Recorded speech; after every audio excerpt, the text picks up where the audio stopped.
In the sprawling metropolis of Neonville, perfection was more than just an aspiration. It was a way of life. From billboards showcasing chiseled jawlines to magazines glorifying lip enhancements, every corner seemed to beckon with promises of physical flawlessness. At the heart of this obsession lay plastic surgery, an industry that had transformed from a discreet medical practice into a global empire. Boutique clinics and luxury hospitals were where beauty was sculpted, chiseled, and injected. Surgeons became demigods, their patients unwavering devotees in pursuit of the ultimate aesthetic ideal. In this world of cosmetic procedures, one stood out, the Silflex transformation. It promised more than just a nip and tuck, it offered adaptability. By infusing organic polymers and medical-grade silicone into the human body, minor imperfections, wrinkles, or sagging could be corrected over time. You were your own sculptor. Lana, a renowned beauty influencer with millions of followers, was the first to reveal her post-Silflex transformation to the world. When she went live on her streaming platform, screens across Neonville lit up. Her skin glowed with an otherworldly radiance. Her features were ethereally beautiful. It seemed as if she had transcended humanity and become a living work of art. The procedure's success with Lana sparked a frenzy, flooding clinics with inquiries. Silflex became the new gold standard, ushering in a renaissance for Neonville at its center. But nature had other plans. In the early days of July, an unprecedented heatwave engulfed Neonville, pushing temperatures to record highs. Air conditioners hummed non-stop, and public pools were swarmed with people seeking relief from the relentless sun. Yet life went on. Beauty was not deterred by weather. It was during a lavish pool party at Lana's opulent mansion that the underbelly of their vanity began to writhe. As Lana, the epitome of Neonville's beauty standard, stepped out in her shimmering gown to address her guests, the sunlight, more predator than celestial body, began its assault. At first it was subtle, a slight droop of her eyelid, a minute sagging of her sculpted cheeks, but within moments, Lana's once radiant skin began to blister and bubble, oozing a sickly mixture of blood and clear silicone. It looked as if her very cells were revolting, rebelling against the foreign substance. Her skin sloughed off in large patches, revealing raw muscle and sinew beneath. The process was grotesquely rapid, her form losing its human semblance, becoming something nightmarish. Her voice, initially filled with poise, shifted to a guttural scream that would haunt the memories of all who heard it. Her eyes, once bright with confidence, now were wide with terror, pleading for relief. And Lana wasn't alone. Other guests, those who had also undergone the Silflex transformation, began to show similar symptoms. Their skins tore open, limbs twisted in unnatural angles, and soon the poolside was awash with a grotesque blend of melting bodies. The pristine blue of the pool turned a murky red, streaked with tendrils of flesh and silicone.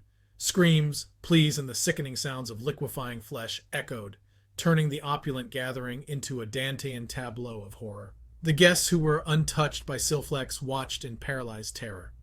The once envied elite, the trendsetters of Neonville, were now unrecognizable masses, their beauty rituals having turned them into abominations.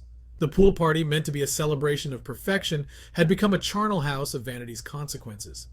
The news, drenched in terror and disbelief, engulfed Neonville like a monstrous tidal wave.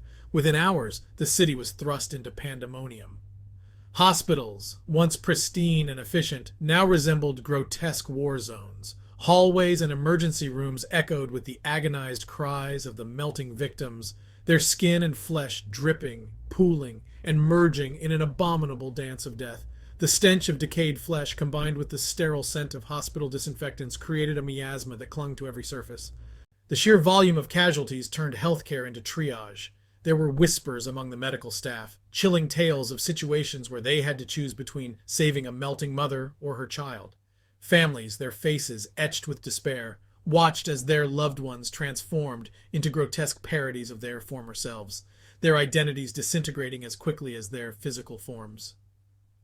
Dr. Elliot Harland, once celebrated as the messiah of modern aesthetics, now bore the weight of Neonville's nightmare. He watched, paralyzed, as the world he meticulously crafted devolved into hellish chaos. Each cry of pain, each tear shed, was a testament to his hubris. His pristine clinic, which once echoed with laughter and satisfaction, was now overrun with despairing masses, their accusatory eyes reminding him of his role in this catastrophe. Haunted by visions of the melting populace and haunted by the ghosts of his own making, Dr. Harlan submerged himself in his work. Day and night blurred as he and his dwindling team, some of whom were battling the early stages of the silicone affliction, searched frantically for a reversal or remedy. Neonville's once vibrant streets, known for their hustle and energetic glow, now stood in stark contrast.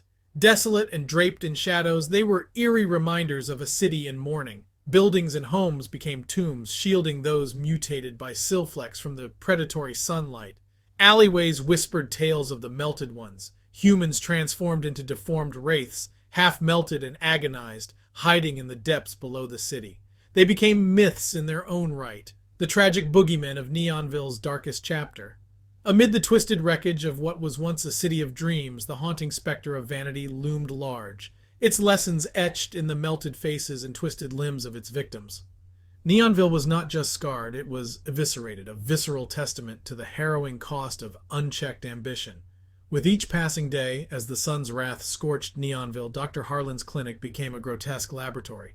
The pressure of devising a cure turned his once immaculate surgical rooms into chambers of desperate experimentation.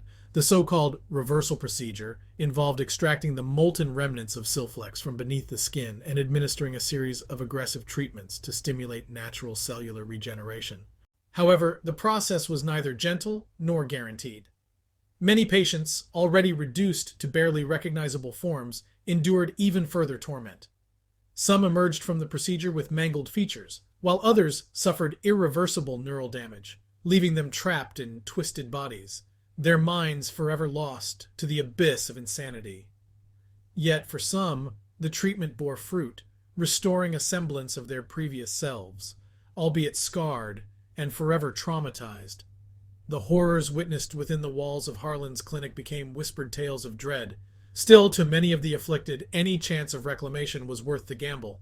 As the city grappled with its disfigured reality, a fervent resistance began to rise. This faction, composed mainly of those spared by Silflex, became the vocal champions of natural beauty. They held rallies showcasing the raw, unaltered human form, displaying wrinkles, blemishes, and imperfections as medals of honor. Their gatherings sometimes took on a more aggressive tone, with some members regarding the Silflex victims as cautionary tales, parading them as living testaments to mankind's folly. Art and culture in Neonville underwent a macabre transformation.